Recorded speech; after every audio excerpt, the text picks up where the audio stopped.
ఓం సాయిరామ్. బాబా భక్తులందరికీ నమస్కారం అండి. మన బాబా గారి దయ వల్ల మనందరం బాగుండాలి, సంతోషంగా ఉండాలని కోరుకుంటున్నాను ఫ్రెండ్స్. ఇక ఈరోజు మన బాబా గారు మనందరి కోసం ఒక మంచి సందేశాన్ని అయితే మన ముందుకైతే తీసుకువచ్చారండి. ఆ సందేశం ఏమిటో బాబా గారి మాటల్లోనే విందామా? తల్లి, అశ్రద్ధ చేయకుండా నా చేయిని తాకు. ఈ రోజు నుండి డబ్బు వర్షం కురిపిస్తాను. ఇది నీకు మాత్రమే సొంతం అని చెప్పి బాబాగారు ఈరోజు ఒక మంచి సందేశాన్ని మనందరి కోసం తీసుకువచ్చారండి. ప్రతి ఒక్కరూ బాబాగారి మీద నమ్మకంతో బాబాగారు ఏం చెప్పాలి అని అనుకుంటున్నారో తెలుసుకోవాలంటే తక్షణమే అశ్రద్ధ చేయకుండా బాబాగారి చేయిని పట్టుకోండి. ఈరోజు మన జీవితంలో అనుకోని ధన సంపద కలుగుతుంది అని బాబాగారు అంటున్నారు. ఇది ఖచ్చితంగా జరిగి తీరాలి, తీరుతుంది కూడా. ఎవరైతే నమ్మకం ఉందో వాళ్ళందరూ కూడా బాబాగారు చెప్పినట్లుగా చేసి చూద్దాం. ఈ వీడియో ద్వారా బాబాగారు తెలియని సందేశాన్ని మనకు తెలియపరచడానికి ఈరోజు వచ్చారండి. ధైర్యం ఇచ్చే గురువుకు పాదాభివందనం చేస్తూ అన్ని క్షణాల సర్వ కష్టాలను ఎదుర్కొనే శక్తిని ఇవ్వమని సాయిని ప్రతి ఒక్కరూ కోరుకుందాం. ఎందుకంటే నమ్మిన వారికి అండగా ఆ దేవుడు ఎప్పుడూ తోడుగానే ఉంటాడు. అలాగే మన సాయి కూడా ఎవరైతే నమ్మకంతో బాబాగారిని ఆరాధిస్తూ ప్రతి దినం కొలుస్తూ ఉంటారో వారి జీవితాల్లో కూడా బాబాగారు ఎప్పుడూ తోడుగా ఉంటారు. నా సమాధిని ఎవరైతే ఆశ్రయిస్తారో వారిని తప్పకుండా ఈ సాయి మాట్లాడుతాడు, వారితోనే తిరుగుతూ ఉంటాడు. వారికి ఎలాంటి కష్టం వచ్చినా భరిస్తూ ఉంటాడు. మనసుతో కానీ, నోటితో కానీ, మరియు చేతులతో కానీ. తల్లి, ఎవరి మనసు నొప్పించకు, బాధించకు. అందరిపై దయ కలిగి ఉండు. నీకు సుఖశాంతులు కావాలి అని అంటే ఏ విధమైన పాపాలు చేయవద్దు. నిన్ను ఎవరితోనూ పోల్చుకోవద్దు. ఎందుకంటే వారి వారి అర్హతను బట్టి వారు ఉంటారు కాబట్టి ఇది మర్చిపోవద్దు. ఇతరుల సుఖ జీవితాలన్నీ చూసి సంతోషపడు. సాయి అనుగ్రహం ఉంటే సమస్తం ఉన్నట్టే. నువ్వు అనుకున్నది సాధిస్తావు. నువ్వు ఎప్పుడూ నన్ను ఏకాగ్రతతో ధ్యానిస్తూ ఉండు. ఎప్పుడు ధ్యానించే వారి చుట్టూ నేను తిరుగుతూనే ఉంటాను తల్లి. ఉన్న వాటి విలువ అవి మన దగ్గర ఉన్నంత వరకు అర్థం కాదు. ఒక్కసారి అవి చేజారిన తరువాత వాటి విలువ అర్థమైనా ఏం చేయలేము. అది కాలమైనా సరే, స్నేహితులైనా సరే, బంధువులైనా సరే, చివరికి వస్తువులైనా సరే. నువ్వు ఒక్కసారి దూరం చేసుకుంటే తిరిగి నువ్వు పొందలేవేమో.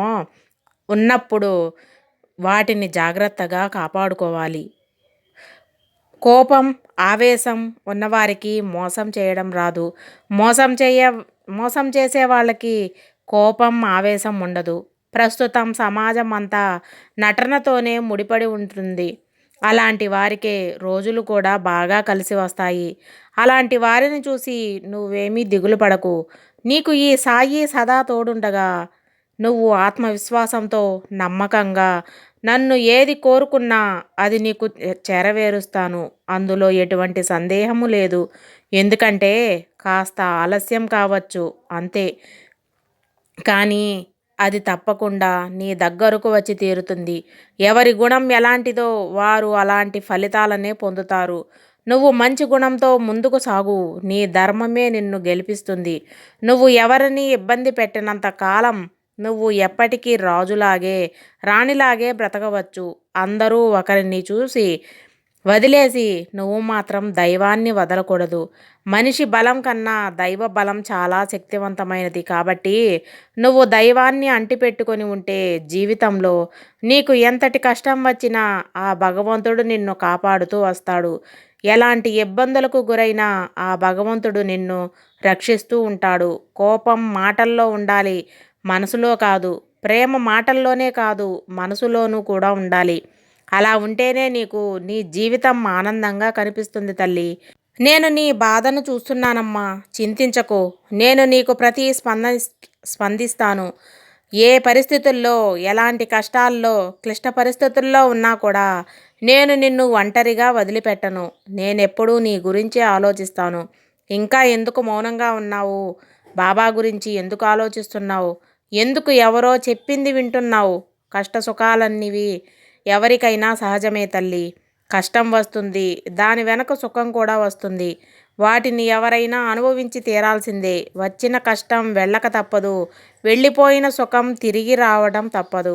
మనకి కావలసింది కాస్త ఓర్పు, సహనం ఉంటేనే జీవితం మంచిగా కనిపిస్తుంది తల్లి.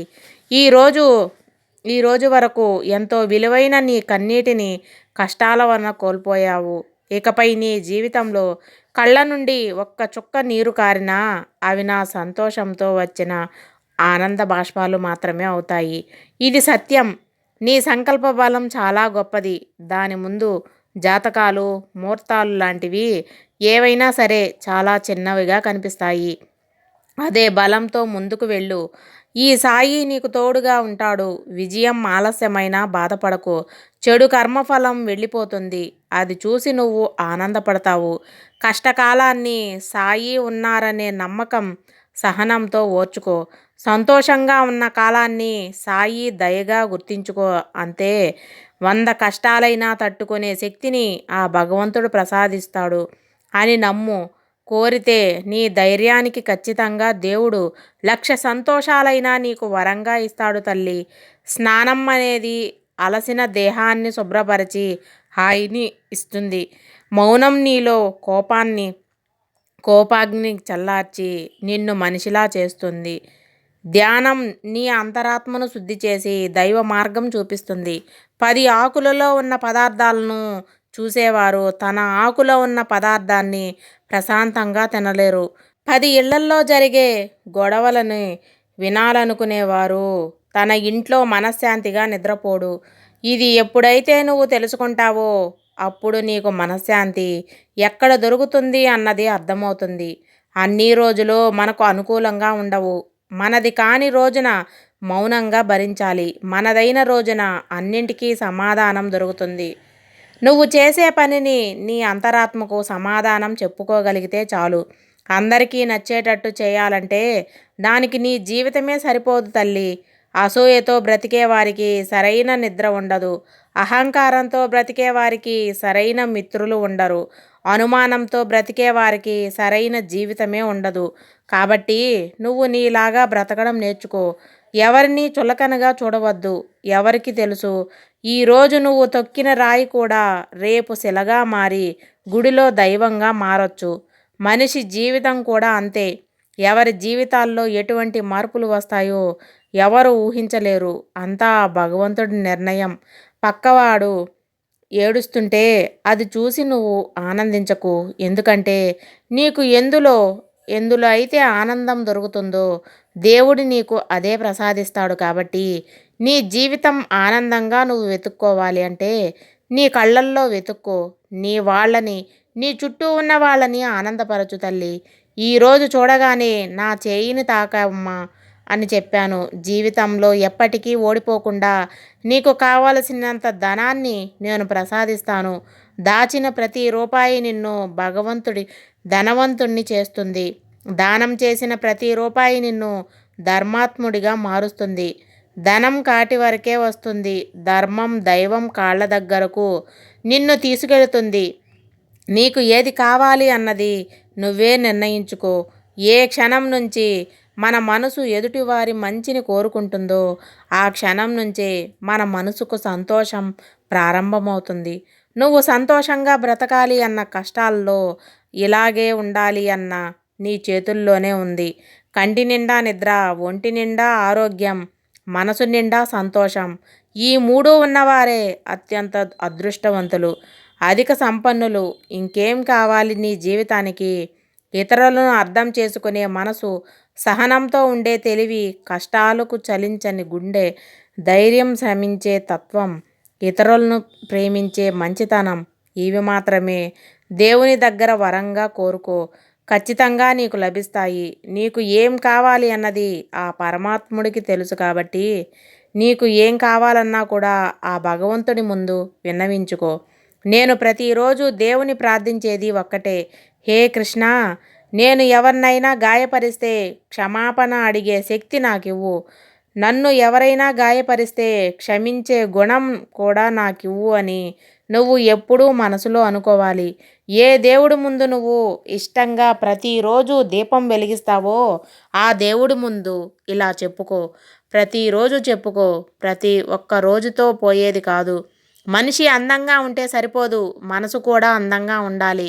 చదువు గొప్పగా ఉంటే సరిపోదు, చక్కటి సంస్కారం కూడా ఉండాలి తల్లి.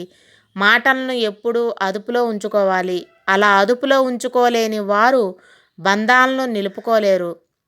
తనకంటూ ఓ మనిషిని కూడా చివరి గడియదాకా పొందలేరు కూడా. మన మనసుకు మనం అదుపు చేసుకోలేకపోతే అదే మనకు ప్రధాన శత్రువుగా మారిపోతుంది. కొత్త విషయాన్ని నేర్చుకోవడానికి మనసు ఎప్పుడూ యవ్వనంగా ఉండాలి. అలా ఉంటేనే నువ్వు ఏదైనా కొత్త విషయాలు నేర్చుకోగలుగుతావు, ముందుకు సాగగలుగుతావు. ఏ విషయం మీద ఆసక్తి లేని వాడంటూ ఎవరూ ఉండరు. ఎలాంటి ఆసక్తి ఉంటుందో అలాంటి వాడిగానే తయారవుతాడు. ఆలోచనలు ఉంటే అలాంటి ప్రపంచమే నీ చుట్టూ చేరుతుంది. అలాంటి ఫలితాలనే నువ్వు అనుభవిస్తావు. కాబట్టి నువ్వు ఎప్పుడూ ఆనందంగా ఉండాలి, మంచిగా ఆలోచించాలి, ధర్మబద్ధంగా నడుచుకోవాలి అన్నదే ఈ సాయి సిద్ధాంతం. సాయి ఎప్పుడు తన బిడ్డకు కోరుకునేది ఒక్కటే, అందరూ ఆనందంగా, అందరినీ ప్రేమను పొందాలి అన్నది. మనసును స్వాధీనపరచుకున్న వాడికి తన మనస్సే బంధువు. మనస్సును జయించలేని వాడికి తన మనస్సే ప్రబల శత్రువుగా మారుతుంది. కాబట్టి జీవితాన్ని కోల్పోకుండా కాపాడుకో తల్లి. కోరికలను జలించాలి అంటే లేదంటే అదుపులో ఉంచుకోవాలి. అప్పుడే మనసుకు ప్రశాంతత లభిస్తుంది. కోరికలు వెంబడి పరిగెలెత్తి కాలమును ఆ శాంతి మాత్రమే మనకు దొరుకుతుంది తల్లి. కొన్ని బంధాలు అనుకోకుండా వచ్చేస్తాయి. మనిషిని మనసుని మైమరిపించేస్తాయి. అంతలోనే గాయాలను చేసి జ్ఞాపకాలుగా మిగిల్చి వెళ్ళిపోతాయి. అప్పుడు నీకున్న బాధని ఎవరూ పంచుకోరు అని ఎదురు చూస్తావు. నీకు ఈ సాయి ఉన్నాడు. సాయి తోడుగా ఉన్నంతకాలం నిన్ను ఓడిపోనివ్వకుండా కాపాడుతూ వస్తాడు. ఏమీ ఆశించకు, మరేమీ కోరుకోవద్దు, ఇంకేదో కావాలి అనుకోవద్దు. ధర్మాన్ని అనుసరిస్తే దైవం వెంటనే ఉంటాడని మనసా వాచా కర్మణా నమ్ము. అవసరమైనప్పుడు కావలసినవన్నీ సమకూరుతాయి. అంతా మంచే జరుగుతుంది అని ప్రతిదీ నమ్ము. చెడు కర్మ చేస్తే చెడు ఫలితం, మంచి కర్మ చేస్తే మంచి ఫలితం తప్పక కలుగుతుంది. ఎందుకంటే కర్మఫలాలు నాలోనివి. నన్ను కదిలించేది కానీ నాకు ఫలితాన్ని ఇచ్చేది కానీ వేరే ఏదీ లేదు. కర్మ అంటే నేనే, కర్మఫలము నేనే అని మన మనసే మనసుకు చెబుతుంది. క్షమించడం నేర్చుకోవాలి. ఎందుకంటే దానికంటే విలువైనది ఏదీ ఉండదు. అందుకే తప్పు చేసినప్పుడు భగవంతుణ్ణి మనం కోరుకునేది క్షమించు తండ్రి అని మాత్రమే కోరుకుంటాము. సుఖదుఖాల కోసం పాకులాడకూడదు. కోపం వస్తే చలించకూడదు. ఎప్పుడూ మౌనంగా వాటిని అనుభవిస్తేనే నీకు జ్ఞానోదయం కలుగుతుంది. భగవంతుడు ఎందుకు ఇంత కష్టం ఇచ్చాడు అన్నది నీకు అర్థమవుతుంది. గొంతు మౌనంగా ఉన్నప్పుడు మనస్సు మాట్లాడుతుంది. సర్వేజన సుఖినో భవంతు. జై సాయిరాం.